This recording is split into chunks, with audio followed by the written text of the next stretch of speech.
Let's say you lost midway through your journey while trying to find your friend's place. You show the address of your friend's house to someone passing by. What will you ask the person? Will you ask, "Can you tell me the distance to this place?" Or will you ask, "Can you let me know the direction to this place?" Obviously, the latter one, right? Only knowing how far your friend's house is will not help you reach there. Of course, you do need to know how much distance to travel, but you also need to know in which direction you have to travel. So what we see here is that, in order to describe a location, direction plays an important role. Usually we describe a quantity by just mentioning its magnitude, that is, its amount or its size. For example, the mass of an object is given by a numerical value. The size of an object, that is, its area or volume, can be described just by a number. Similarly, speed, distance, temperature, etc. are quantities which can be completely described just by a numerical value. Such quantities are called scalar quantities. But sometimes, to completely describe a quantity, we need to specify its direction too along with its magnitude. For example, let's say you want to throw a ball towards your friend. For this, you not only have to decide how hard you have to throw the ball, but also in which direction you have to throw it. That is, how much force to apply and in which direction. Another example is wind. To describe the wind flowing at a place, we need to specify its speed and the direction in which it's flowing. The speed of an object along with the direction it's moving in is called its velocity. So here, we can say that the velocity of the wind at this place is 30 km per hour in the northeast direction. This means that the magnitude of the wind's velocity is 30 km per hour and its direction is northeast. Such quantities which are completely described by its magnitude and its direction are called vector quantities. In mathematics and physics, you will encounter many vector quantities like this. Some more examples of vector quantities are displacement, acceleration, momentum, and so on.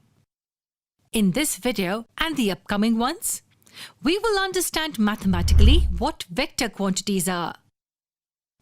We will understand some basic concepts about vectors, various operations on vectors, and their algebraic and geometric properties. So let's get started.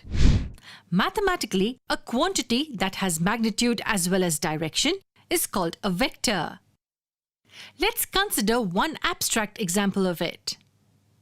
Tell me, is a line segment a vector? No, right? A line segment has only magnitude, that is, length, but no direction. Now let's say we specify a direction for this line segment by an arrowhead. This means that the line segment is now directed from A to B. So let's call it a directed line segment. So now we have a magnitude and a direction for this directed line segment.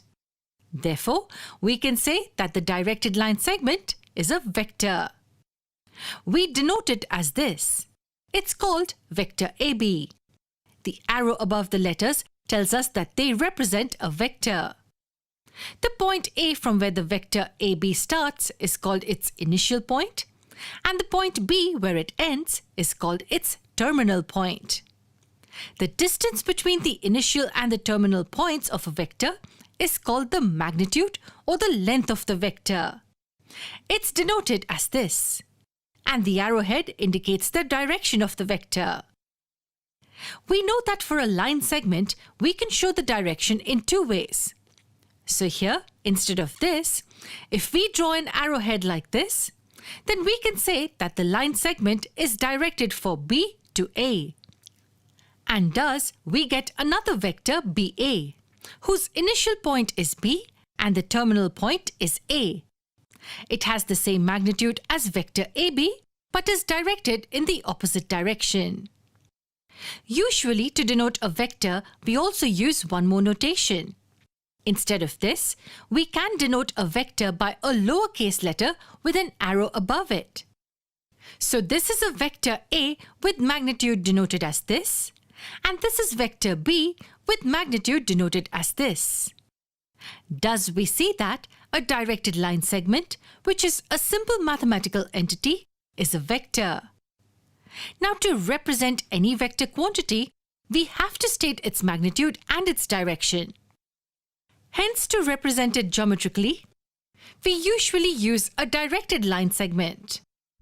For example, let's say that we have to represent the velocity of a car at these two places. Then we represent it like this by vectors v1 and v2.